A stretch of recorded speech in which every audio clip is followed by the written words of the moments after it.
Salutations chers auditeurs et spectateurs, vous êtes sur la chaîne de Vérité à venir et si vous appréciez des contenus, vous pouvez liker, commenter, partager et ne pas oublier l'abonnement. Aujourd'hui, un livre qu'on va découvrir ensemble, je ne l'ai pas encore lu, je me le suis procuré là il y a quelques minutes, si ça peut intéresser des gens sur ce site.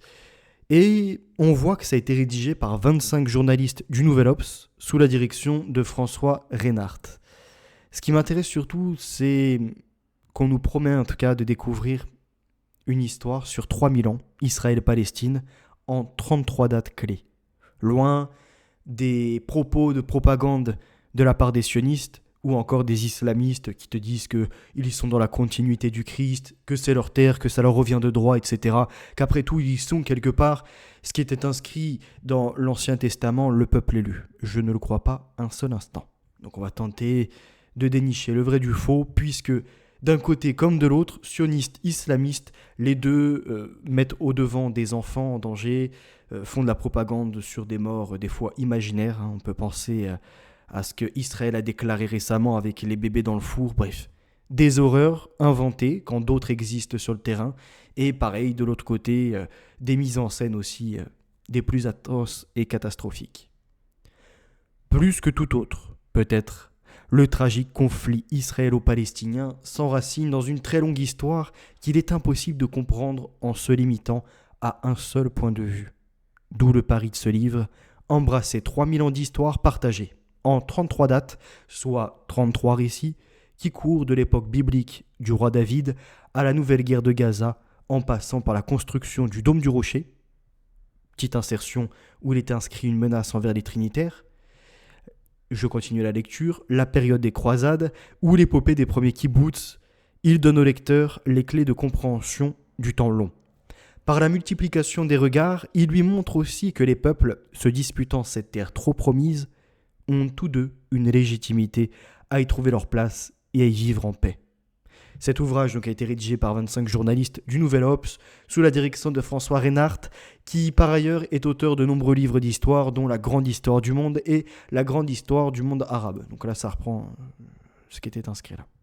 Remerciements à toutes ces personnes citées, qui sont les 25 journalistes. Je vous laisserai lire leurs noms. On passe à la suite. Avant-propos. Des dieux et des hommes. Le grand poète palestinien Mahmoud Darwish avait, hélas, parfaitement résumé la situation. Je cite : « La vérité a deux visages et la neige est noire sur notre ville. » Fin de citation. C'était en 1992 et plus de 3 décennies plus tard, la neige qui s'est abattue sur Gaza semble plus noire que jamais. C'est une avalanche de bombes israéliennes, presque ininterrompue pendant des mois, qui a répondu au massacre commis le 7 octobre dernier par le Hamas sur le sol de l'État hébreu. Nouvelle insertion. Il paraît que cette attaque a été précipitée et accélérée par les génisses rousses qui ont été importées plus précisément par les sionistes, qui rêvent de la destruction du dôme du rocher pour y établir le 3e temple. Ce que je ne crois pas qui aura lieu, mais encore une fois, je ne suis pas devin. Revenons au sérieux de ce livre. Au moment où nous écrivons ces lignes, la machine infernale de la guerre est relancée au Proche-Orient et nul ne sait plus comment l'arrêter. À coups de roquettes, de drones et de fake news, la fabrique des martyrs tourne à plein régime, avec, de chaque côté, des extrémistes qui nourrissent le rêve plus ou moins avoué d'asseoir leur emprise sur cette maudite terre sainte. Mais avec aussi, d'un côté comme de l'autre, du même piège, de malheureuses victimes prises dans un conflit qui les précède, qui les dépasse, qui les tue. Quelle peut être l'issue de ce cauchemar qui contamine la planète et nous concerne tous ? Une chose est sûre, aucun avenir n'est possible sans regarder le passé en face. C'est vrai partout, ça l'est particulièrement ici.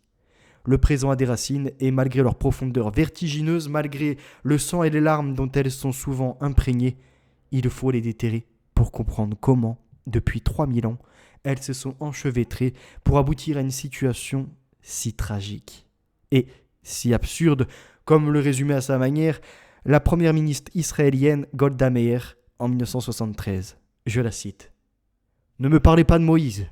Il nous a traînés pendant 40 ans dans le désert pour nous emmener dans le seul endroit du Moyen-Orient où il n'y a pas de pétrole. Fin de citation. Que l'on ait trouvé depuis de vastes gisements gaziers au large du pays n'y change pas grand-chose. Le conflit israélo-palestinien est d'abord l'aboutissement d'une longue et fascinante histoire, peuplée à la fois de fous de Dieu et d'utopistes grandioses, de conquérants sans état d'âme et d'hommes de bonne volonté qui croient obstinément qu'il sera possible un jour de vivre en paix. Cette histoire, les journalistes du Nouvel Obs, réunis par François Reinert, en racontent ici les ruses parfois diaboliques. Elle va de l'époque mythique, du roi David, aux plus récents événements, en passant par les premières diasporas juives, l'édification du dôme du Rocher, les croisades des Francs, les empires ottomans et britanniques, les premiers kibbutz, les débuts de l'État d'Israël et, fatalement, ce que cela signifia pour des centaines de milliers de Palestiniens contraints à l'exil. Elle s'inscrit dans ce qui, depuis la fondation du Nouvel Observateur par Jean Daniel et Claude Perdriel en 1964, a toujours guidé notre journal. Quête de la nuance et de la complexité, condamnation des fanatismes prédateurs, soutien et empathie pour ceux qui sont leur otage. Une approche d'autant plus nécessaire que, dans cette affaire où la vérité a deux visages, plusieurs ici s'affrontent depuis longtemps, à propos d'un étroit territoire que les trois grandes religions monothéistes ont tant de mal à se partager et dont deux peuples se disputent aujourd'hui encore la propriété. J'insère, à nouveau, cette ouverture pour les chrétiens qui, oui, je le reconnais, nous sommes un peuple de Dieu, de paix, de parole, de personnes sensées qui nous menons pas la guerre pour des choses futiles, si je puis dire. On laisse quelque part Dieu agir sur terre. Nous n'intervenons pas à sa place, nous ne prenons pas pour sa main, pour certains, à sortir le sabre et à égorger, pour d'autres à sortir le fouet et à maltraiter les êtres humains ou encore à faire des jets de bombes. Loin de là.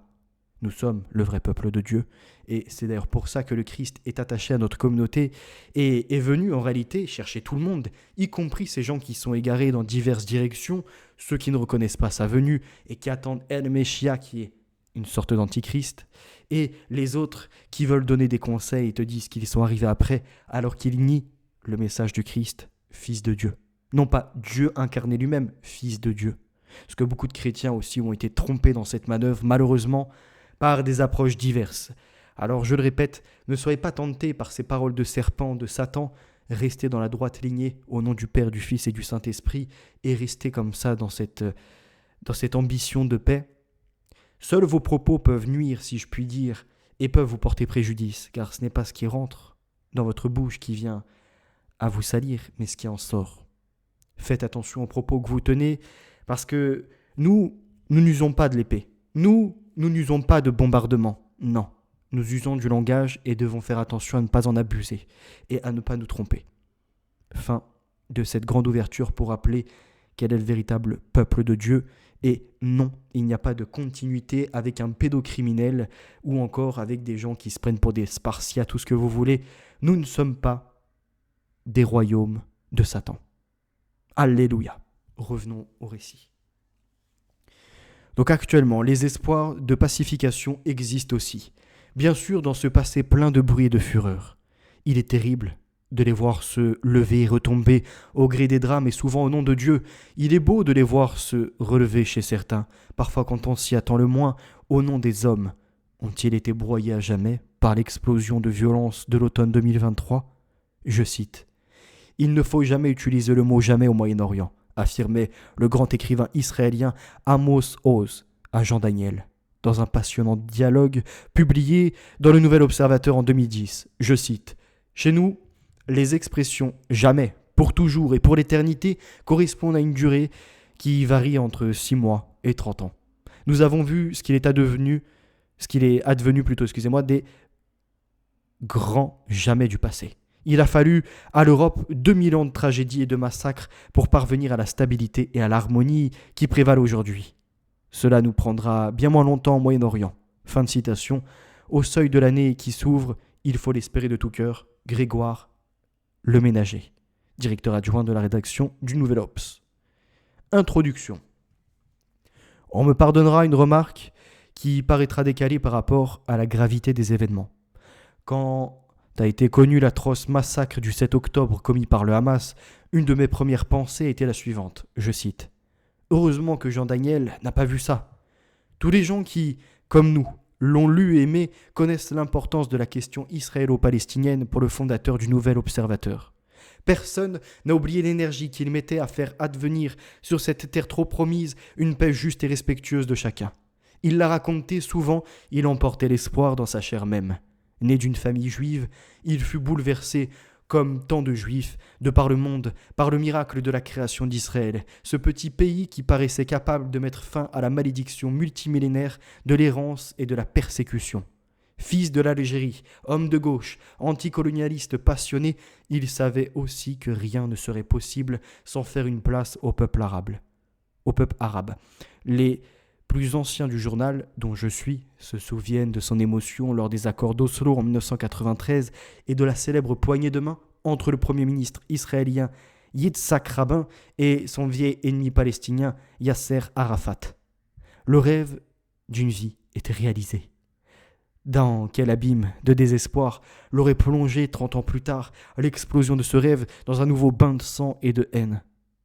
Quand nous est arrivée l'horrible nouvelle, j'ai pensé ensuite à un petit livre dont la lecture m'a beaucoup marqué et a contribué avec les éditoriaux de Jean à forger mes convictions il y a 20 ans. Cet ouvrage donc. Alors, forger mes convictions à propos du Proche-Orient. L'ouvrage publié pour la première fois il y a 20 ans présente quelques grandes dates récentes de l'histoire israélo-palestinienne avec cette particularité de mettre face à face les récits qu'en font les historiens des deux bords. Déclaration Balfour, création d'Israël, etc. Une page écrite par un Palestinien, une page par un Israélien. Il s'appelle Histoire de l'autre. L'autre existe-t-il encore quand on est séparé, comme aujourd'hui, par un fleuve de sang, de meurtres, de bombes? L'autre ne va-t-il pas être emporté dans le flot de haine qui submerge les opinions des deux camps? Notre rôle est de faire qu'il ne le soit jamais. C'est pourquoi il nous faut encore et toujours nous répéter ce titre. Il pose un principe sacré auquel il faut s'accrocher. Sur cette terre, comme partout au monde, et peut-être plus encore que partout au monde, l'autre existe. Sa présence, son histoire mérite attention et respect. Vous aurez compris la ligne qui guide les pages qui suivent. Elle est partagée par tous les journalistes qui ont contribué. Aucun de nous n'a la moindre complaisance envers les atrocités commises par le Hamas sur des civils innocents. Chacun d'entre nous en est convaincu que le cycle infernal de violence que cette action a relancé, les bombardements, sans discrimination, tuant d'autres innocents, ne sera clos que lorsqu'on aura permis à deux peuples de coexister dans la sécurité et la dignité. Pour le redire ici, il faut une fois encore en passer par l'histoire. Elle seule peut permettre de démêler l'écheveau complexe et nous sommes aujourd'hui. Elle ressemble, comme si souvent, à un interminable champ de bataille, mais a l'avantage de rappeler des faits et aide à nous extraire des messianismes exaltés qui, de part et d'autre, brouillent le jugement. La grande règle est d'accepter de lire l'histoire sans bandeau sur un œil et de saisir qu'elle est d'autant plus riche et passionnante qu'elle est double. Songez aux premières analogies venues du côté israélien pour décrire l'horreur du 7 octobre, un pogrom, une barbarie nazie. D'éminents spécialistes de ces périodes ont depuis mis en garde contre des équivalences forcément trompeuses. Les actes du Hamas relèvent du crime de masse, mais on ne peut pas les comparer avec d'autres abominations relevant d'un contexte différent. Quelle importance! L'imaginaire évoqué est présent dans les têtes des défenseurs d'Israël depuis sa naissance même.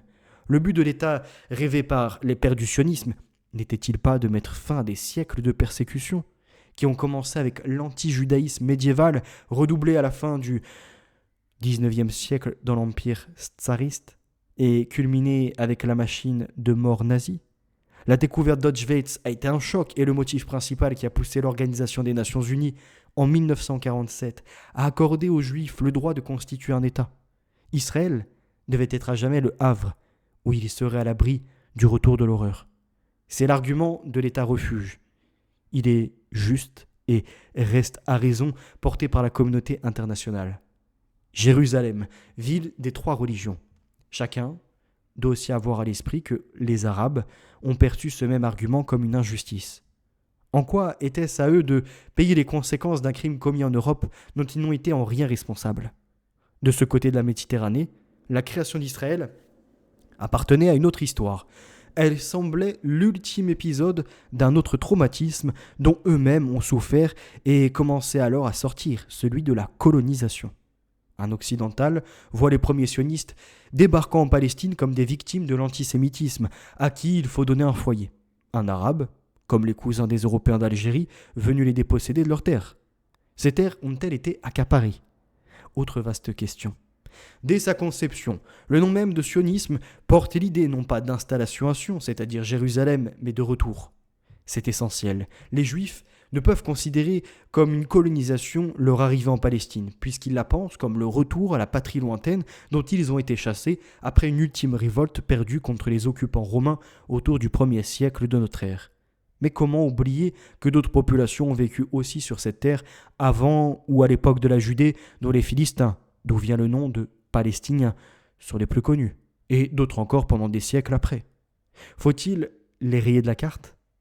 Ce serait d'autant plus immoral et fou que la plupart de ces populations, devenues au cours des siècles chrétiennes et musulmanes, appartiennent à des religions issues spirituellement du judaïsme qui s'enracinent dans la même histoire et placent au centre de leur vénération cette même Jérusalem qui n'appartient pas à une religion, mais à 3 religions. On voit beaucoup, depuis le 7 octobre, refleurir sur les réseaux sociaux un argument qui se veut sans appel. Alors que les Juifs de l'Antiquité possédaient un État, la Palestine, après la destruction de celui-ci, n'en a jamais été un.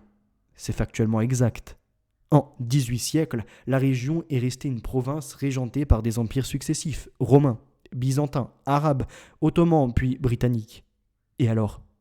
En quoi n'avoir pas eu d'État annulerait-il le droit pour un peuple d'en former un ? Ceux qui professent une telle ineptie ont-ils ouvert un livre d'histoire ?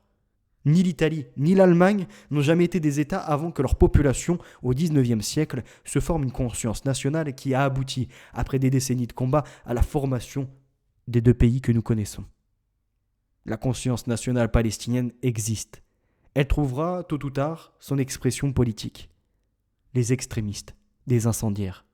Après des décennies de déni plutôt réciproques, on a cru, avec les accords d'Oslo, cette lancinante question enfin réglée. Chacune des 2 parties reconnaît enfin le droit de l'autre à exister. Cette mécanique s'est vite brisée. Les responsables du désastre sont connus. Les fous de Dieu du Hamas, qui n'ont jamais cessé leur action violente, en portent une part énorme. Doivent-ils nous faire oublier d'autres fous de Dieu, dont certains sont ministres du gouvernement israélien, qui, en poussant à la colonisation en Cisjordanie et à Jérusalem au nom d'un messianisme délirant, ont réussi à tuer dans l'œuf toute possibilité de créer un État palestinien véritable ? Qui sera capable de relancer la machine d'espoir ? Le panorama n'incite pas à l'optimisme.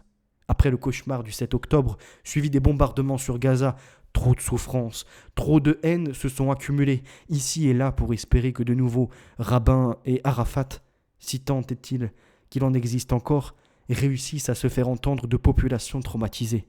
Dès lors, il faut espérer qu'une pression extérieure brise cette spirale du pire. D'où peut-elle venir ? On pense aux États-Unis, éternels gendarmes de la région. Certes, la première puissance mondiale, soutien trop inconditionnel de l'État hébreu est souvent apparu comme partial. On ne peut oublier qu'elle fut aussi faiseuse de paix, en parrainant celle avec l'Égypte en 1979, puis avec la Jordanie en 1994, comme avec les Palestiniens lors des fameux accords d'Oslo. Les mêmes ont hélas été incapables de les rendre viables. Obama a tenu en 2009 au Caire un discours qui a suscité d'immenses espoirs. Il n'a été suivi d'aucun effet. Ensuite est venu Trump, affligeant d'inculture historique et entraîné par une force redoutable. Les églises évangélistes, d'autres fous de Dieu poussant un soutien fanatique d'Israël au nom d'un messianisme dont on découvrira plus loin les détails effrayants. Je marque une pause.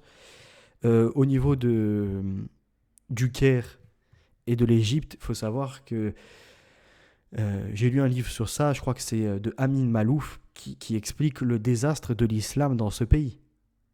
Et à un moment, heureusement, il y a eu à nouveau une partie des citoyens qui sont mobilisés pour éviter de subir la charia notamment. Vous voyez, parce que c'est pas un islam modéré qui est prôné là-bas. C'est un islam sec, brut. Je reviens à la suite de l'article, du livre en tout cas. Parallèlement, le même Trump a tenté une politique de deal, de normalisation bilatérale entre Tel Aviv et divers États arabes qui auraient bien soin de mettre sous le tapis la question palestinienne. Je rajoute que c'est à cette période-là qu'il a fait également intervenir Jared Kushner dans ses accords avec l'Arabie Saoudite, etc., dont on entend peu parler étrangement. Je reviens maintenant au livre et on continue. En lançant enfin quelques vagues condamnations à l'encontre de colons extrémistes, Joe Biden semble se souvenir que les Palestiniens existent. Comment leur donnera-t-il une occasion d'espérer ? Pour l'instant, on l'ignore. Faut-il donc compter sur l'Europe, et particulièrement sur la France ? Notre pays aussi semble terriblement fracturé. On a beaucoup critiqué la dérive sectaire de Jean-Luc Mélenchon et d'une partie de l'extrême gauche, empêtrée dans des considérations sémantiques pour refuser de qualifier de terroristes des actes de terreur. On a eu raison. On s'étonne qu'il n'y ait pas eu autant de critiques pour dénoncer la dérive d'une partie de la droite, la majorité des républicains et de l'extrême droite qui s'est engouffrée tête baissée dans un soutien à la droite nationaliste israélienne et essaie d'importer le récit qu'elle met en place. Il ne s'agit pas, ni plus, de défendre le droit des deux peuples à vivre côte à côte, mais de tout miser sur un seul, Israël, désormais présenté comme un avant-poste de la civilisation occidentale luttant contre des barbares assimilés aux islamistes de Daesh. On rappelle, Daesh est un mot inventé, c'est ISIS, plus précisément EIE, État islamique en Irak et au Levant. Il me manquait même la suite pour vous dire. Ce raisonnement est inacceptable moralement. Que le Hamas est une parenté idéologique avec les fanatiques de l'ex-prétendu califat est clair. Oser instrumentaliser ce fait pour dénier à tous les Palestiniens le droit à vivre en paix sur leur terre est honteux. Par ailleurs, l'idée même de faire de l'État hébreu une sorte de citadelle occidentale hors d'Occident est une folie qui finira par une tragédie. Faut-il rappeler les cas historiques auxquels elle renvoie ? L'Afrique du Sud de l'apartheid, la Rhodésie, les États francs des croisades, tous ont été balayés par l'histoire. On le répète, tous ces extrémistes, qu'ils soient d'extrême gauche ou de la droite dérivant vers l'extrême droite, sont des incendiaires qui conduisent au pire et affaiblissent la seule solution raisonnable, celle qu'implique la longue histoire que nous vous racontons ici, celle qui, à ce jour, reste portée par la France. Deux peuples, une terre, et le droit pour chacun d'y vivre en sécurité et en paix. François Reinert. 1207 avant Jésus-Christ, première mention sur une stèle du nom d'Israël. 720 avant Jésus-Christ, destruction par l'Assyrie du royaume d'Israël et soumission du royaume de Juda à la nouvelle grande puissance régionale. Vers -1000 avant Jésus-Christ, la chanson de David. Pendant des siècles, le royaume de David et de Salomon, invoqué par les sionistes pour justifier le retour sur la terre promise, a nourri l'imaginaire des juifs, des musulmans et des chrétiens. Mais les archéologues peinent à trouver ces traces. Pas-t-il seulement existé ? Je pense qu'il y a une erreur de frappe, mais c'est pas grave, passons. L'histoire du royaume israélite de David et de son fils Salomon, constitue traditionnellement à la fin de l'âge du bronze, au Xe siècle avant notre ère, a inspiré bien des artistes et bien des têtes couronnées. De Charlemagne, le nouveau David, à Frédéric II, le Salomon du Nord, en passant par Soliman le Magnifique, le Salomon des Turcs, les empereurs ou les rois se référaient tantôt à l'intrépide conquérant, tantôt au bâtisseur sage et jouisseur.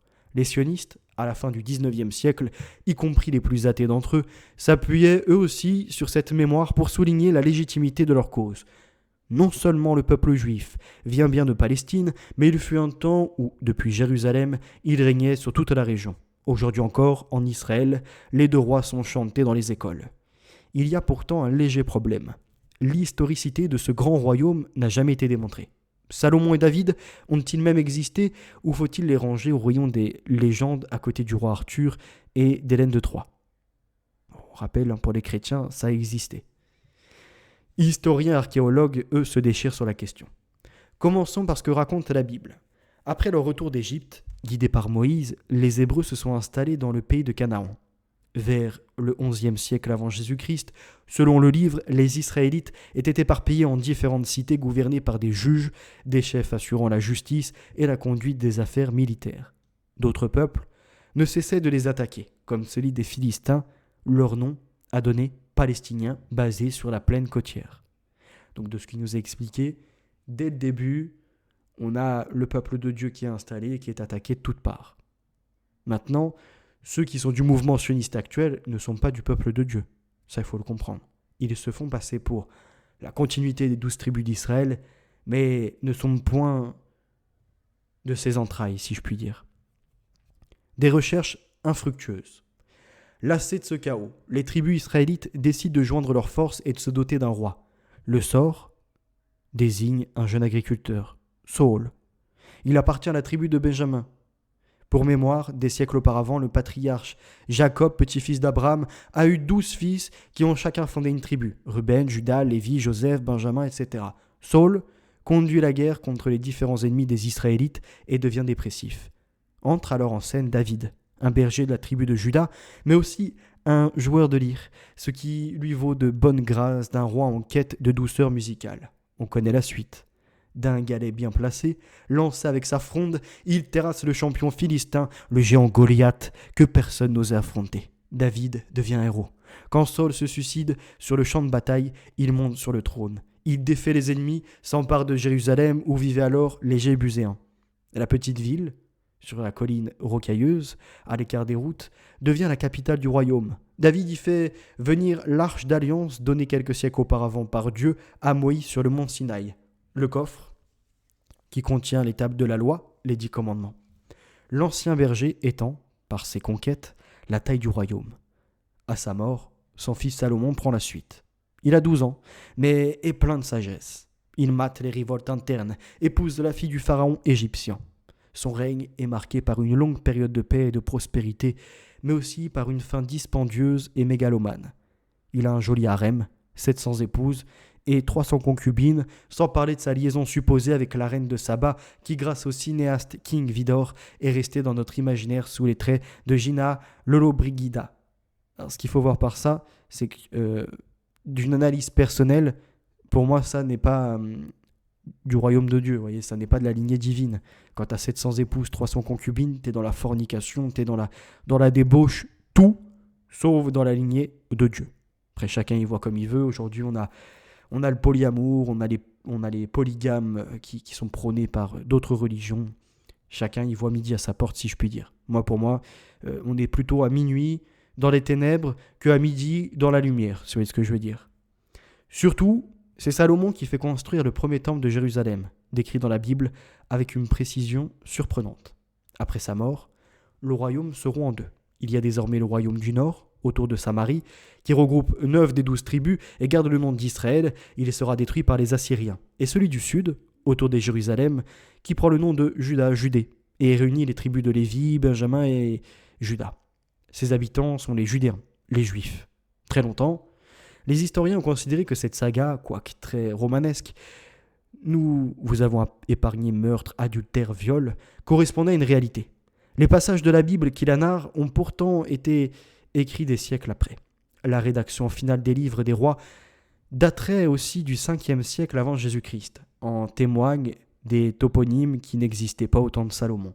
Normalement, si un grand royaume allant de l'Euphrate jusqu'aux frontières de l'Égypte a bien existé, il a laissé des traces. Depuis des décennies, les archéologues les cherchent frénétiquement, à Jérusalem notamment, mais sans succès éclatant jusque-là. Ils savent qu'il y avait bien un peuple se réclamant d'Israël. Il est mentionné dès le XIIIe siècle avant Jésus-Christ sur la stèle d'un pharaon égyptien, Meremta, ou Meremsta, je ne sais pas comment on prononce la chose. Une autre stèle datant du IXe siècle ou 8e siècle avant Jésus-Christ, celle de Telda, mentionne une ancienne victoire sur les Israélites avec les mots « maison de David ». Ce dernier a donc probablement existé. En revanche, Salomon, le grand bâtisseur, n'est mentionné nulle part en dehors de la Bible. À partir des années 1970, des chercheurs ont suggéré de n'accorder aucune valeur historique aux épisodes narrés par la Bible, en tout cas l'Ancien Testament, à l'exception de ceux qui seraient corroborés par des découvertes archéologiques. Selon cette école, qu'on a baptisé le minimalisme biblique, le royaume unifié d'Israël doit donc être présumé comme une simple invention. De leur sillage, certains universitaires ont politisé le débat, suggérant que, depuis le XIXe siècle, les études bibliques sont instrumentalisées pour déposséder les Palestiniens de leur histoire. Donc vous voyez, ce qui est étrange, c'est qu'ils attaquent la Bible au lieu de dire Ancien Testament, Torah, tout ce qui s'ensuit en fait, vous voyez. Non, c'est à nouveau le Nouvel Observateur contre la Bible, rappelant que même si ces 3 religions qui se veulent de ce territoire, c'est vraiment juste une pièce entre pile ou face, quoi, entre islamistes ou sionistes. Les chrétiens ne comptent plus dans l'affaire. Étrange. Passons à la suite. La place de l'imaginaire. En Israël, le débat est devenu acerbe. En 1999, l'archéologue Zehev Herzog de l'université de Tel Aviv lance la charge dans un article publié par le journal Haaretz. Je cite : « Les Israélites ne sont jamais allés en Égypte, n'ont pas erré dans le désert, n'ont pas conquis militairement la terre de Canaan et ne l'ont pas transmise aux 12 tribus d'Israël. Ce qui est peut-être encore plus dur à avaler, c'est que le royaume unifié de David et de Salomon, décrit par la Bible comme une puissance régionale, était au mieux un petit fief tribal. » Fin de la citation. L'article soulève un grand émoi. 2 ans plus tard, Israël Finkelstein, directeur de l'Institut d'archéologie de la même université, et l'historien Ner Asher Silberman publient un best-seller qui va dans le même sens, La Bible dévoilée. À les lire, David et Salomon ont sans doute existé, mais le royaume devait être très modeste. À Jérusalem, les fouilles ne donnent rien de probant, le site de la cité de David se prêtant à des interprétations et datations multiples. Le fameux premier temple est introuvable. Certes, si ces ruines dorment sous l'esplanade des mosquées, il est quasiment impossible aux archéologues d'y accéder. À nouveau, parce que les islamistes interdisent l'accès au sous-sol de ces endroits, de l'esplanade des mosquées, donc du dôme du rocher et de la mosquée Al-Aqsa. Mais Salomon, nous dit la Bible, a bâti d'autres villes. Megiddo, notamment, est aujourd'hui un vaste site de fouilles archéologiques. Las, les vestiges les plus anciens, longtemps attribués au grand roi, datent finalement du IXe siècle avant Jésus-Christ, soit un siècle après lui. On les rattache à la dynastie des Omrides qui régnait sur le royaume du Nord. Pendant une 40aine d'années, toutes les tentatives pour réconcilier les témoignages du premier livre des rois sur Salomon avec l'archéologie se sont ainsi heurtées au démenti du carbone 14, une technique de datation de plus en plus précise. Récemment, pourtant, dans le centre et dans le sud d'Israël, des archéologues ont réussi à dater certains bâtiments importants du Xe siècle avant notre ère, relançant la thèse de l'historicité de David et de Salomon. Alléluia. Le mois dernier encore, dans la revue scientifique américaine PLOS ONE, une étude est parue dans ce sens à propos du site de Gézer, une autre ville prétendument fondée par Salomon. Ces auteurs, une équipe internationale d'archéologues, rapportent que l'analyse de graines organiques coincées dans certaines pierres permet de dater du Xe siècle une porte de la ville, des murailles, un grand bâtiment administratif, etc. Certes, ils ne s'avancent pas sur l'identité de celui qui les a construits. Il peut aussi bien s'agir d'un seigneur cananéen plutôt ou philistin. Mais, je cite, cette relance est quelque part un élément qui relance l'hypothèse d'une implication de David et de Salomon dans une partie de l'architecture monumentale de la région. Fin de citation, nous a déclaré la principale auteure de l'étude, Lyndell Webster, au quotidien Haaretz. Sans surprise, Israël Finkelstein a aussitôt disqualifié la publication. À l'écouter, celle-ci n'a, je le cite, pas grand sens, car, et je continue de le citer, elle manque de données sur le contexte dans lequel les échantillons ont été prélevés et sur les poteries environnantes. Fin de citation. Selon l'historienne des religions Catel Bertello, Jérusalem, histoire d'une ville-monde, sous la direction de Vincent Lemire à Flammarion, donc une maison d'édition, ces querelles, dans lesquelles se mêlent parfois des arrière-pensées idéologiques ou religieuses, sont difficiles à trancher. Je la cite. Les découvertes sur cette période sont trop clairsemées, trop ponctuelles, pour avoir des certitudes et dresser un portrait d'ensemble. Les archéologues assènent des arguments d'autorité sur lesquels il est très difficile de se faire un avis objectif. Fin de citation. Chercher dans ces ruines la légitimité de la cause israélienne ou palestinienne, ajoute-t-elle, est complètement vain. La principale réalité, c'est celle qu'ont créée les textes. C'est la place prise dans l'imaginaire de millions d'êtres humains par Jérusalem, cité choisie par Dieu, ville-temple, ville sainte, au centre du monde. Article de Pascal Richet. 539 avant Jésus-Christ, on a le début de la domination perse sur le Proche-Orient qui va durer jusqu'en 332 avant Jésus-Christ. De 334 à 331 avant Jésus-Christ, on a la conquête de l'Empire perse par Alexandre le Grand, donc sous domination grecque. 538 avant Jésus-Christ, la première des diasporas, avec la conquête de Babylone. Cyrus le Ier rend à Sirius le Grand plutôt. Sirius le Grand offre, vous voyez, en fait le G est inversé par 1, je pense que ça va être une erreur d'édition, mais passons la chose. Donc Sirius le Grand offre aux Hébreux la liberté d'aller rebâtir un temple à Jérusalem au moment où leur religion devient monothéiste. Je cite. Je suis entré à Babylone parmi une foule en délire. J'entrai dans la ville sans verser de sang, sans incendier, sans piller, sans tuer. J'ai apporté à tous la sécurité et la joie. Dans ce célèbre édit proclamé au lendemain de la chute de Babylone et que le British Museum à Londres conserve toujours sur une stèle de terre cuite gravée en langue babylonienne, Cyrus le Grand acte la naissance du futur grand empire perse qui s'étendra de l'Inde à Carthage, du Caucase et du Danube à l'Éthiopie. Après 3 décennies de déportation et d'esclavage sous le règne de Nabuchodonosor, les Hébreux sont non seulement libres d'aller et venir, mais ils se voient aussi accorder une entière liberté de culte. Célébré comme nul autre dans la Bible hébraïque, Cyrus le Grand y est dépeint en libérateur, livre d'Ésaïe, par les prophètes juifs. Cette conquête de Babylone va être à l'origine de la toute première diaspora de l'histoire juive. En libérant les Hébreux, Cyrus donne le choix d'aller rebâtir un temple à Jérusalem ou bien de s'installer durablement en terre babylonienne où se situe peu ou prou l'actuelle ville de Bagdad. Je cite. La diaspora est une dispersion consentie.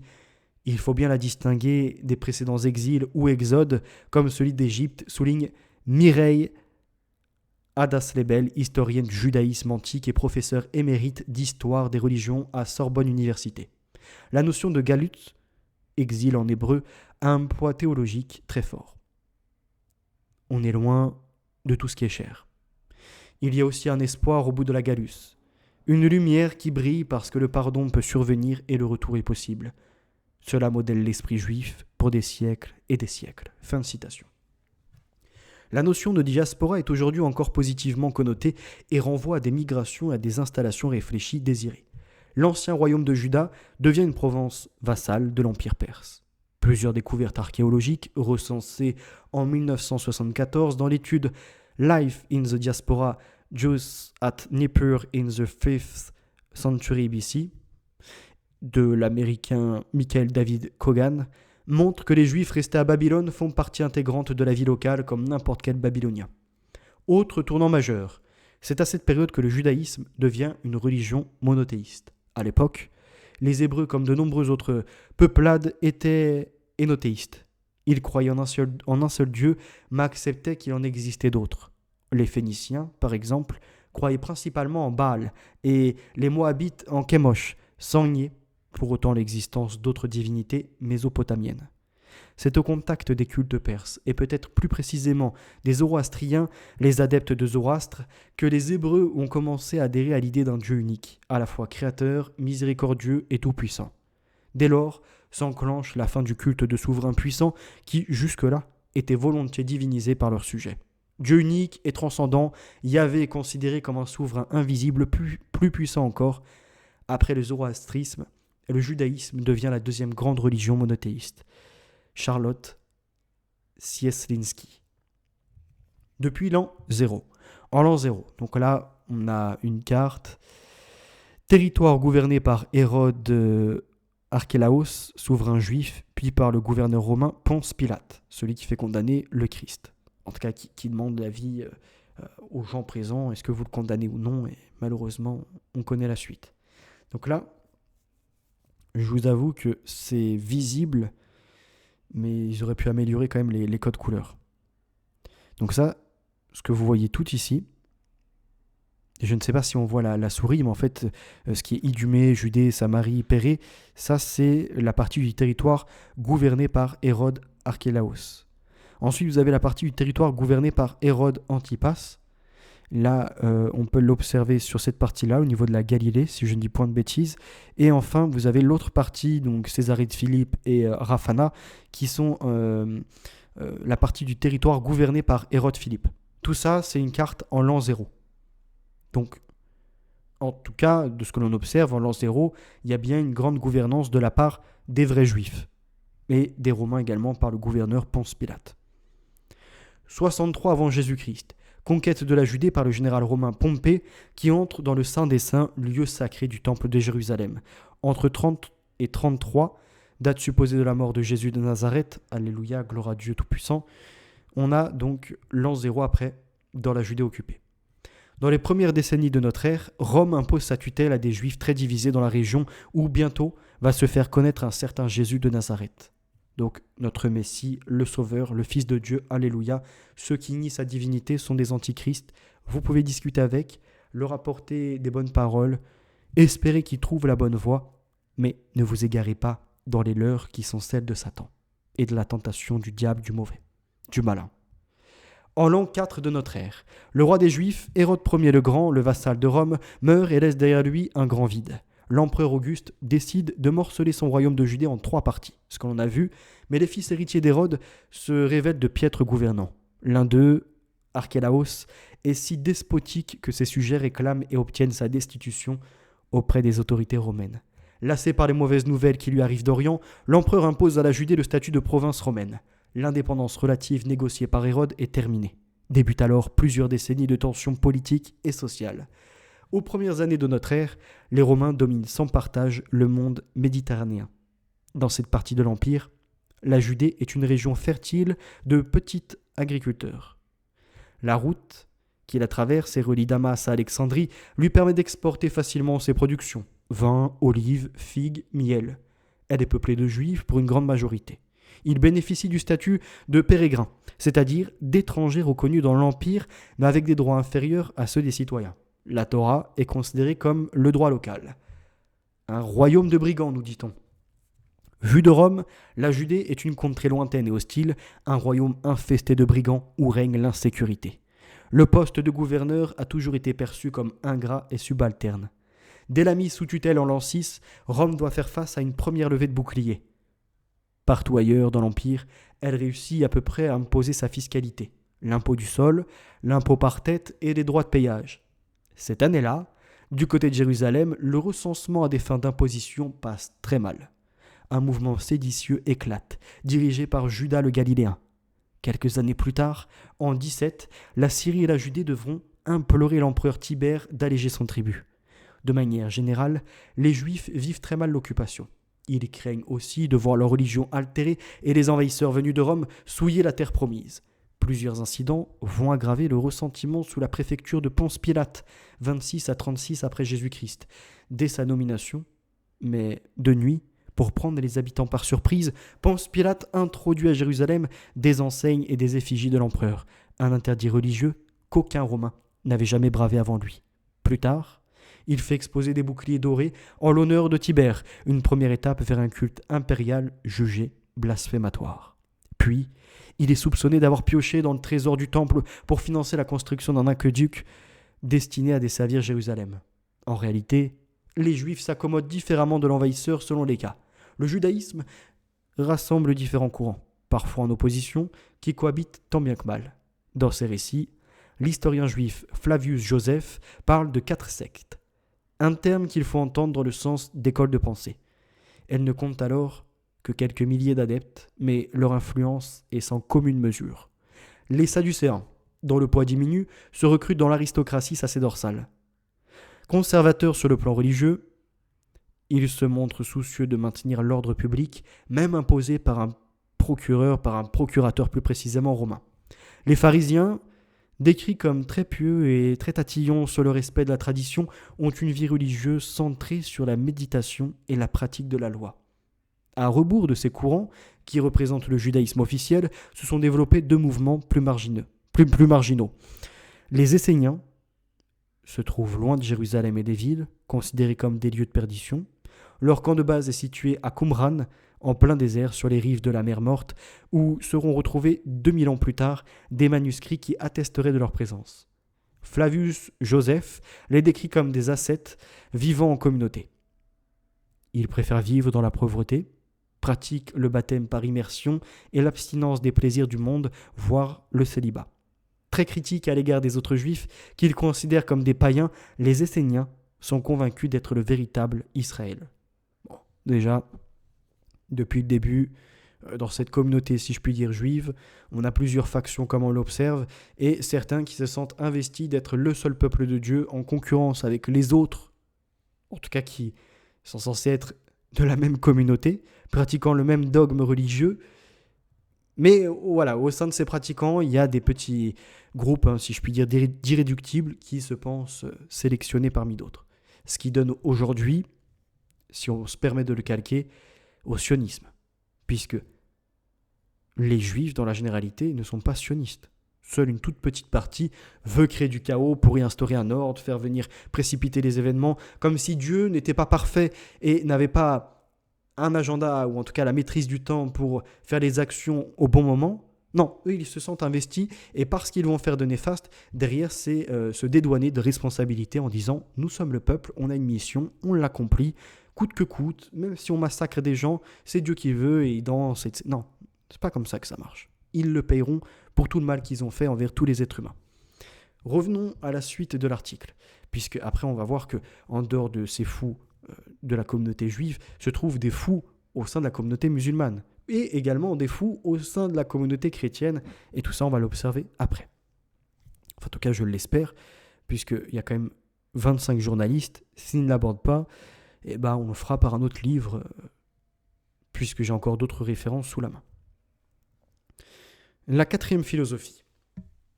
Enfin, les zélotes forment, selon les termes de Flavius Joseph, la quatrième philosophie, de loin la plus virulente. Elle est apparue lors de la révolte menée par Judas, le Galiléen, en l'an 6. Ce dernier avait transformé le premier commandement, « Tu n'auras pas d'autre Dieu que moi », en « Tu n'auras pas d'autre maître que Dieu ». Partisans d'une théocratie, les zélotes veulent chasser l'occupant romain de la terre promise et n'hésitent pas à recourir à l'action violente. Parmi leurs alliés, on trouve un autre groupe tout aussi intransigeant et prêt au passage à l'acte, les Sicères. Ils doivent leur nom au Sika, un poignard qu'ils manient contre les représentants de la puissance étrangère. Zélotes et Sicaires ou Sicères, je ne sais comment on le prononce, se recrutent plutôt dans les rangs de la petite paysannerie. Si ces groupes violents sont la partie la plus visible de la contestation de l'autorité de Rome, je cite, « Il en existe une autre, plus souterraine, dont il est difficile d'apprécier la portée réelle dans l'opinion », indique l'historien des religions Simon-Claude Mimouni dans le judaïsme ancien du VIe siècle avant notre ère au IIIe siècle de notre ère. Cette contestation se loge dans la littérature apocalyptique et les idéologies eschatologiques qui font alors fleurer. Car depuis la mort d'Hérode, le peuple juif tout entier attend le Messie, un chef charismatique envoyé par Dieu qui viendra le libérer du joug romain. C'est dans cette Judée sous tension, dans un contexte de grande inquiétude, qu'un juif parmi d'autres, un certain Jésus de Nazareth, va autour de sa trentaine d'années entamer sa prédication. Alléluia, gloire au Christ. Un article de Rémi Daudet. 64 de notre ère, Rome incendiée par Néron, persécution contre les chrétiens. 132 à 135 de notre ère, écrasement par les Romains de la dernière révolte juive menée par Bar Korba, Jérusalem est rasée et la province renommée Syrie-Palestine. Donc, avant que la Palestine soit présente avec quelque part la Syrie et anciennement la Syrie qui attaquait les Juifs, nous avions bien un peuple de Dieu, mais malheureusement qui a dérivé et s'est divisé en lui-même, en son sein si je puis dire. 66 à 73 de notre ère, la grande révolte juive. Au 1er siècle, les Juifs qui se battent entre eux s'insurgent contre l'occupation romaine. Une explosion qui aboutira en MF, alors je ne sais pas ce qu'ils entendent par là, peut-être erreur de frappe à nouveau, en tout cas une explosion qui aboutira à la destruction du temple de Jérusalem et à une grande diaspora. Bien malin qui peut résumer la situation des Juifs en 70 au moment où les légions romaines entament le siège de Jérusalem. Tacite, parlant des assiégés, dit, je cite, « Il y avait 3 chefs et autant d'armées. Ce n'était entre eux que combat, trahison, incendie. » Fin de citation. Et encore, il simplifie l'affaire. Le monde juif du 1er siècle est en perpétuelle explosion. Il y a les Sadducéens, les pharisiens, les zélotes, les Sicaires ou les Sicères, les Esséniens, les Galiléens, les Iduméens, et tous se combattent. La ville basse en guerre contre la ville haute, l'aristocratie religieuse contre l'aristocratie civile, les juifs légalistes contre les juifs hellénisés, les sectes rigoristes, aidés par les exactions romaines, fleurissent un peu partout. Les zélotes entrent dans les maisons, séparent les couples mixtes, les Sicaires, adeptes du terrorisme, assassinent les juifs qui collaborent avec Rome. En 68, Vespasien décide de mater ces révoltes une fois pour toutes. Les juifs, posent un problème particulier à l'ordre impérial romain. Leur monothéisme et leur zèle sont inquiétants. Les conversions au judaïsme, y compris forcées, sont alors monnaie courante. Ce qui fait des Juifs, ainsi que le note l'historien Pierre Vidal-Naquet, je le cite, le seul peuple, avec le peuple romain, auquel on peut s'intégrer depuis n'importe quel point de l'Empire. Fin de citation. Au printemps 70, Titus assiège Jérusalem avec plus de 50 000 hommes, contre une vingtaine de milliers de Juifs qui, en plus de combattre les Romains et de survivre dans des conditions effroyables, se combattent entre eux. L'issue est prévisible. En quelques mois, la ville est prise. Le 30 août, les troupes romaines pillent et détruisent le temple d'Hérode, dont la construction s'était achevée à peine quelques années plus tôt. Il n'en reste aujourd'hui que le célèbre mur des Lamentations. Comme une fin du monde. Ce temple de Jérusalem, bâti sur le modèle de celui de Salomon, était bien le centre de la vie juive. Grand de 14 hectares, il était l'une des plus vastes structures religieuses de tout le monde méditerranéen. Il abritait un forum, des activités commerciales et accueillait lors des fêtes des pèlerins venus de toute la région. La mémoire juive a retenu sa destruction comme une fin du monde. C'est en partie vrai. Les nombreuses fouilles archéologiques effectuées à Jérusalem n'ont retrouvé aucune tombe juive datant d'après sa chute, signe d'une disparition spectaculaire de la population juive. Les habitants de Jérusalem ont été tués ou vendus comme esclaves, expédiés dans le reste de l'Empire romain. Vespasien, devenu empereur, instaure le fiscus judaicus, un impôt punitif qui frappe tous les juifs de l'Empire. Quelques décennies plus tard, Hadrien interdira aux juifs de résider à Jérusalem. La Judée deviendra province de Palestina. Donc, ce que l'on entend aujourd'hui par Palestine. Si elle a été rendue possible, c'est donc qu'il y a eu une attaque de Romains qui servent César et tous les autres par la suite, comme on l'a vu avec Vespasien, etc. Donc, qui servent l'image quelque part. Rappelez-vous cette phrase, rendez à César ce qui est à César, à son effigie, et à Dieu ce qui est de Dieu. Donc là, sur cette terre, la Palestine, elle n'a pas été rendue à Dieu, elle a été rendue à ceux qui sont faits à l'image de César, à l'image, quelque part, des humains de ce monde, qui ne servent pas Dieu, mais qui se servent plutôt eux, leur communauté, etc. Et on le voit très bien, puisque la suite de la récupération aura été ça. C'est-à-dire que par le côté de Palestina, qu'on va voir après, certainement, les Juifs, on les voit déjà chassés. On voit une récupération par les gens qui après, sont dans les pourtours, Syrie, etc. Et de traditions qui vont revenir peut-être aux gens avec plusieurs dieux, aux côtés de... je perds le mot, mais ce n'est pas grave, il va me revenir.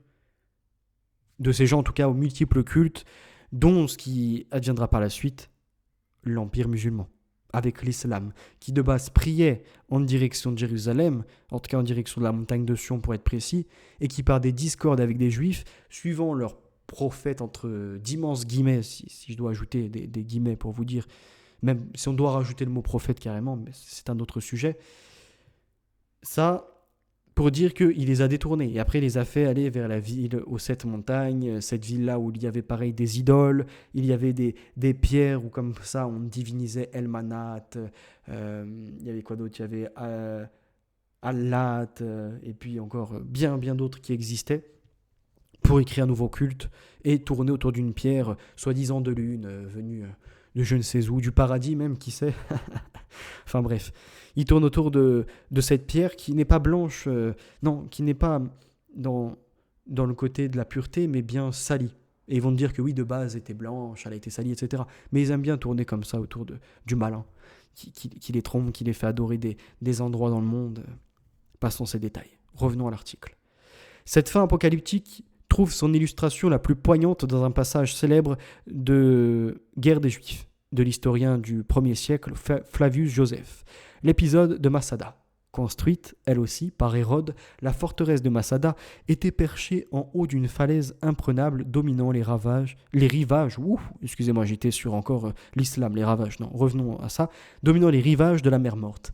Prise par les Sicaires en 66, elle reste aux mains des insurgés jusqu'en 73. Le récit de son siège par les Romains, à l'historicité contestable, a pris les dimensions d'un mythe national en Israël, où il symbolise la combativité, du peuple juif. Selon Flavius Joseph, les Romains, enfin parvenus à entrer dans la forteresse, n'y trouvent aucun ennemi. Je cite, « Partout, une terrifiante solitude. Des flammes à l'intérieur, le silence. Fin de citation. Il découvre que les Juifs, plutôt que de se rendre, ont décidé de se suicider collectivement au terme d'un tirage au sort. 10 combattants ont été chargés d'égorger femmes, enfants, compagnons d'armes. L'historien parle de plus de 700 personnes. À nouveau, j'introduis quelque chose. On voit que ces Juifs-là ne sont pas le peuple de Dieu. À quel moment tu peux égorger des enfants, des femmes, des compagnons d'armes?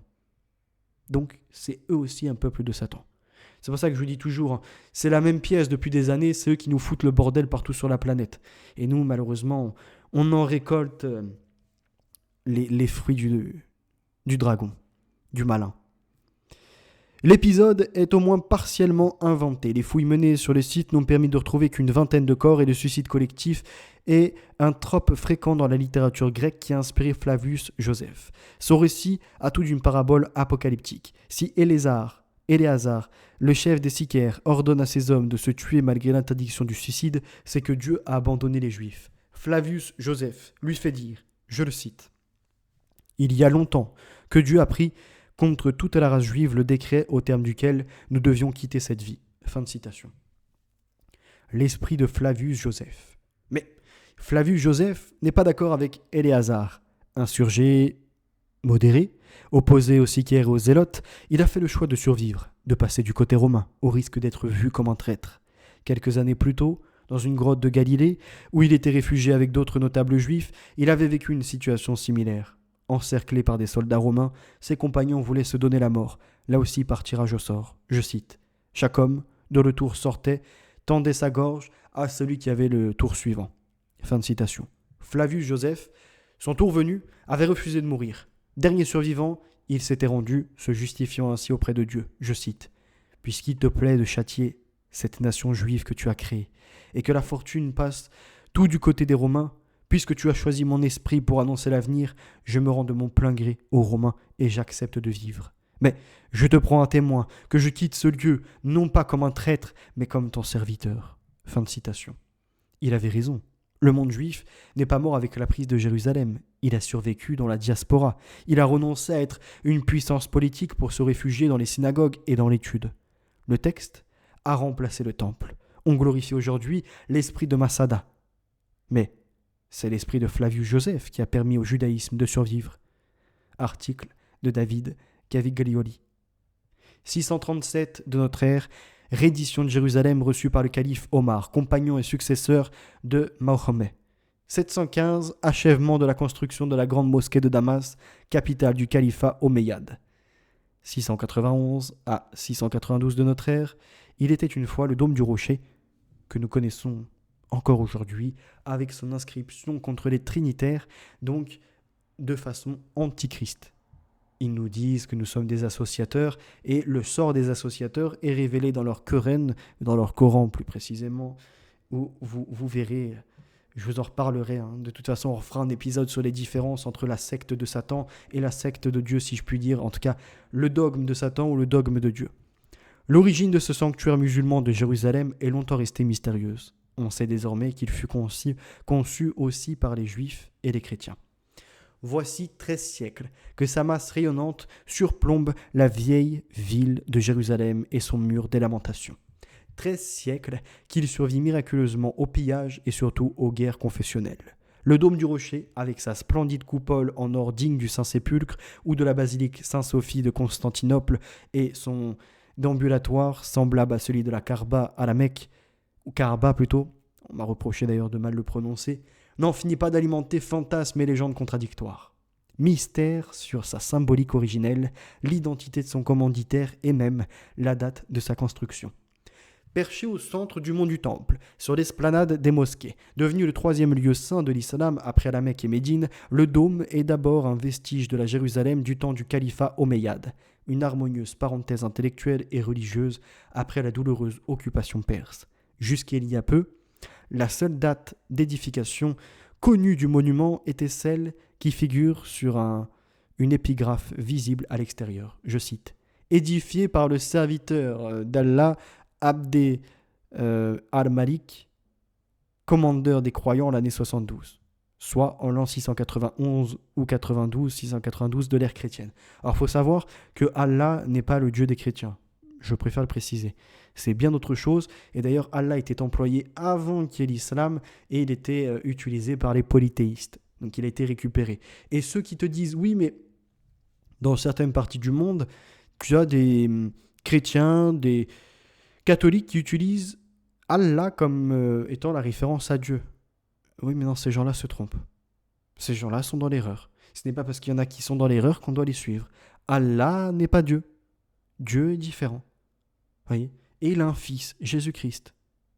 Que les serviteurs de ce Allah qui anciennement était pour les polythéistes et qui aujourd'hui s'en sont servis avec un prophète qui a eu plusieurs mariages, qui a fait des guerres, qui n'a jamais convaincu par la parole, mais qui a seulement terrorisé par l'épée, au point après de faire des rangs monstrueux dans des endroits même jusqu'à la barbarie, où ils ont été capables de castrer des gens, où ils ont été capables des pires horreurs, dont on pourra reparler bien évidemment dans un prochain épisode, puisque c'est énormément. Tu peux discuter de notamment la traite de l'esclavage par l'islam.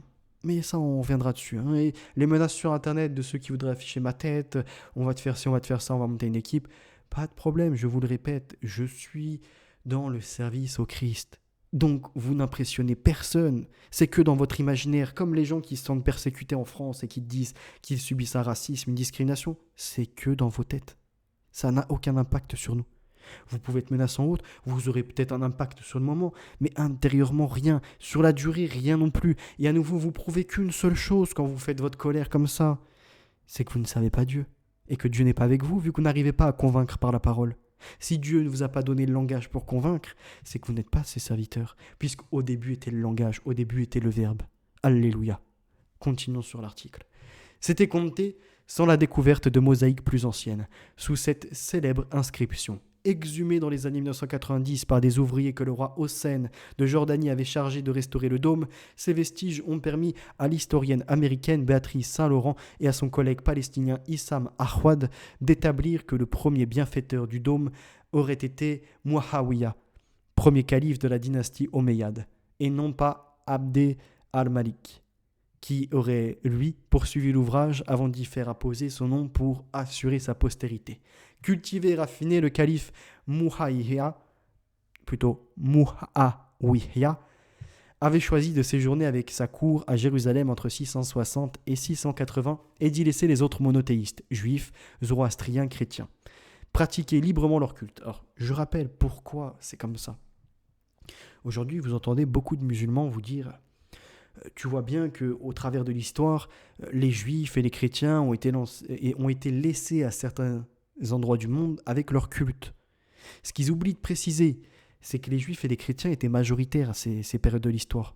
Donc si les musulmans commençaient, non pas à faire ami-ami et en plus de façon un peu erronée, vous savez, la taqiya, la dissimulation, en disant on est pareil, regardez, Marie, l'Immaculée Conception, bon, ils te disent que ce qui leur intéresse, que ce qui les arrange, parce que c'est la taqiya, c'est la dissimulation de ce qu'ils sont vraiment et de ce qu'ils partagent. Donc si on sort de ça, eh ben on voit très bien que les chrétiens et les juifs étaient majoritaires, donc ils ne pouvaient pas s'attaquer à ces communautés-là. Ils ne pouvaient que, entre guillemets, faire des pactes avec eux pour tenter de les remplacer et petit à petit en attaquer d'autres. Vous comprenez ? Et c'est ce qui s'est déroulé au long de l'histoire. On reviendra sur ça. Lorsqu'il entame plus précisément ce Muawiyah, l'édification du dôme du rocher, il est donc probable que celui-ci, qui est aussi l'ancien scribe de Mahomet, a en tête d'ériger un sanctuaire ouvert aux musulmans, mais aussi aux juifs et aux chrétiens, avant Saint-Laurent, donc qui est Ahwad, dans Capitalizing Jérusalem. Donc Muawiyah's Urban Vision. Alors après, c'est de l'anglais. Cette reconnaissance des autres communautés monothéistes se lit en effet dans les grandes inscriptions à l'intérieur du dôme. Fondues dans de somptueuses mosaïques médiévales d'inspiration perse et byzantine, ces gracieuses calligraphies arabes sont aujourd'hui considérées comme appartenant au premier fragment écrit du Coran canonique. Elles accordent d'ailleurs une place essentielle à la figure messianique. Alors, je vais me permettre juste de faire une recherche et je vais vous la mettre sous les yeux. Dôme du rocher. Je crois que c'est là-dedans. Je vais vous le retrouver. Alors, trinitaire ou pas trinitaire? C'est pas trinitaire, c'est la menace contre associateur, je pense que c'est ça.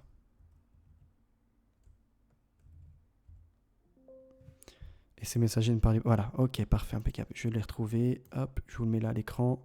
Donc vous pourrez le vérifier. C'est un article tout à fait officiel. Les clés du Moyen-Orient, Dôme du Rocher, datant de 2013. Ils vous mettent les inscriptions qui vont avec. Et nous, ce qui nous intéresse, c'est juste là. Un monument politique. L'inscription extérieure, longue de 240 mètres, est en effet très claire. Qu'est-il dit contre les chrétiens et les juifs? Oh, gens du livre. Ar-Aktib, plutôt Kitab. Ne soyez pas excessifs dans votre religion et dites seulement la vérité sur Dieu. Écoutez bien ces insultes.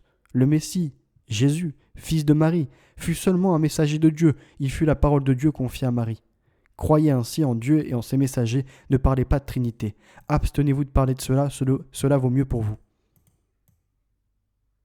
Est-ce une menace envers les chrétiens? La réponse est oui. Et on sait très bien que dans leur livre, dans leur Coran, avec les hadiths qui les accompagnent, ou hadiths, peu importe comment vous prononcez la chose, il est dit que nous devrons verser la capitation de notre propre main dans l'humiliation. D'accord? Verser la capitation de l'humiliation de notre propre main. Il est à plusieurs moments tenu des propos inacceptables contre les trinitaires qu'il nomme les associateurs. Pour ceux qui n'ont pas compris, qui ont lu le Coran et qui ont vu un moment, enfin même à plusieurs reprises, associateurs avec des menaces, etc., et qui n'ont pas compris qu'il parlait des chrétiens, je vous invite à reprendre le Coran en main et à le lire, et à voir le nombre de menaces qui sont professées contre nous. Alors, je ne comprends pas après nos prêtres, nous catholiques et autres d'ailleurs, qui sont là, les bras tendus, quoique, si je vois le message, mais les bras tendus vers ces gens qui souhaitent une seule chose, nous remplacer, nous ramener à leur religion.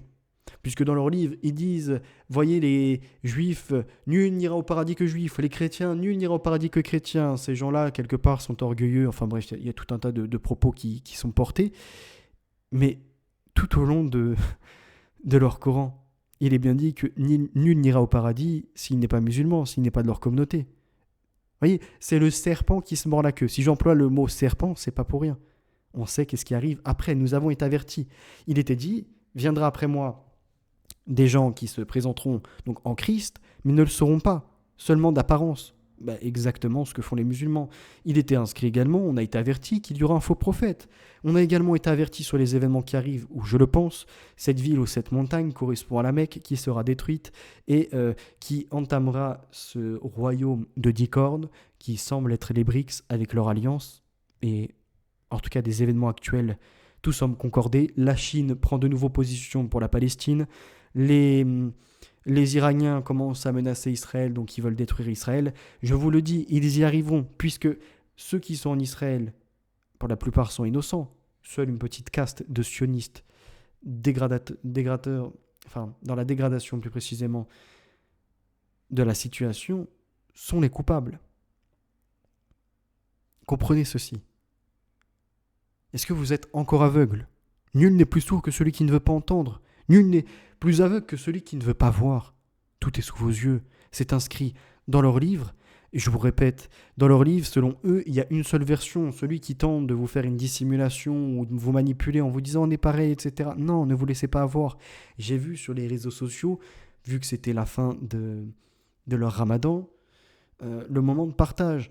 Des moments humains super intéressants, merveilleux. Vous voyez, ils vont voir les anciens, ils leur apportent des gâteaux. Mais tout ça, c'est le masque qui est mis. C'est pour mieux manipuler. Ils sont satisfaits quand ils ont par exemple des petites grand-mères ou des Français bien français qui disent « Oh, comme ils sont gentils » et tout. Ça, c'est de la manipulation. Eux, derrière, ils vous amadouent petit à petit. Une fois qu'ils vous ont amadoué, pouf, ils vous imposeront leur culte. Ils vous imposeront leur charia. Donc, c'est-à-dire mode vestimentaire, consommation alimentaire, les lois également, et puis après tout ce qui est du talion, et puis tout le reste, vu que vous êtes non pas dans leur religion, vous devrez, je crois qu'ils appellent ça la zakat, un truc comme ça, où en fait vous devez vous acquitter d'une taxe parce que vous n'êtes pas de leur religion. Voilà qui sont ces gens. Croyez ainsi en Dieu et en ses messagers et ne parlez pas de Trinité. Abstenez-vous de parler de cela, cela vaut mieux pour vous. Sur les réseaux, alléluia, je vois des chrétiens, des frères, en tout cas de la communauté, qui répondent à ces musulmans, qui essayent de faire comme ça de la propagande en disant de toute façon, El Dajjal égale Antéchrist. Et ils répondent non, vous n'êtes pas comme nous. On n'est pas de la même communauté, on n'est pas issus du même du même mouvement religieux. Non, vous ne priez pas notre Dieu. Non, vous n'êtes pas comme nous, vous êtes différents. Vous pouvez l'être, non, on ne vous imposera rien. Mais ne venez pas comme ça tronquer la réalité et tenter de nous pervertir. Laissez-nous tranquilles. Nous, on est là dans notre église, bien pieux, sage, dans les vertus. Restez dans vos vices si vous le voulez. On ne vous en veut pas. On vous tend la main. Ne venez pas la couper, par contre, on vous tend la main. Soyez généreux. Revenons à cet article. Donc, pourquoi les autorités musulmanes de l'époque choisissent-elles le centre du mont du Temple, cet emplacement si sensible? Précisément parce qu'il est vénéré par toutes les religions monothéistes, et même par les musulmans avant que leur prophète ne vienne à se prendre la tête avec les juifs. Tout est vérifiable. Dans la Bible, il est le rocher sacré d'Abraham, le fameux mont Moria, où il était prêt à sacrifier son fils Isaac, et sur lequel le roi d'Israël Salomon fit bâtir le temple. Dans le Coran, Mahomet, il démarra son ascension céleste. On rappelle sur cet élément-là, il me semble que c'est un fer à cheval qui est dans qui est au niveau de la bâtisse, au niveau du bâtiment. Et il était dit qu'il y aura un autre temple après. Il n'était pas dit qu'il y aura un troisième temple. Ceux qu'aujourd'hui vous voyez avec des croix des fois sur internet qui se font passer pour des catholiques et qui disent il va y avoir un troisième temple, c'était écrit dans la Bible. Non, c'est pas écrit ça. Qu'est-ce qui te fait pas comprendre que peut-être ce troisième temple, c'est plutôt, ou en tout cas cet autre temple, vu qu'il n'est pas nommé en troisième, ce n'est pas le dôme du rocher. Puisque celui qui est venu après est venu nier le Fils de Dieu, est venu en mode antichrist, est arrivé par l'épée, a même perdu une molaire par l'épée. C'est rapporté dans les hadiths, dans les hadiths ou dans d'autres accompagnements. C'est marré de quelqu'un qui était décédé devant lui parce qu'on a vu sa paire de baloches. Et quelqu'un qui paniquait dans sa tente, et après on lui a fait comprendre que c'était un de ses compagnons, et il lui a demandé de surveiller la tente. Quelqu'un qui te dit qu'il est auprès de Dieu, toujours connecté, qu'il a les messages qui lui parviennent, il ne sait même pas qui arrive auprès de sa tente, et il n'a pas le sommeil léger. Il n'a pas le sommeil tranquille. Le lieu est donc loin d'être anodin. On comprend qu'il soit resté une telle poudrière confessionnelle. Charlotte Sielinski. Donc ça sera tout pour aujourd'hui. On est sur un format de combien de temps là ? 1h12, parfait. Si vous êtes intéressé pour la suite, vous me le faites savoir et je vous dirai la suite. Sinon, je vous laisserai découvrir le livre par vous-même et par le site, pourquoi pas. N'hésitez pas à me dire si pour vous les chrétiens sont différents des musulmans, si pour vous l'islam et le sionisme, l'islamisme et le sionisme, c'est la même chose. Et voilà, répondez également à tout ce que j'ai pu avancer. C'est avec plaisir que je vous lis, même les contradicteurs si c'est argumenté. À bientôt. La vérité est notre avenir et les valeurs sont ancrées, la victoire assurée.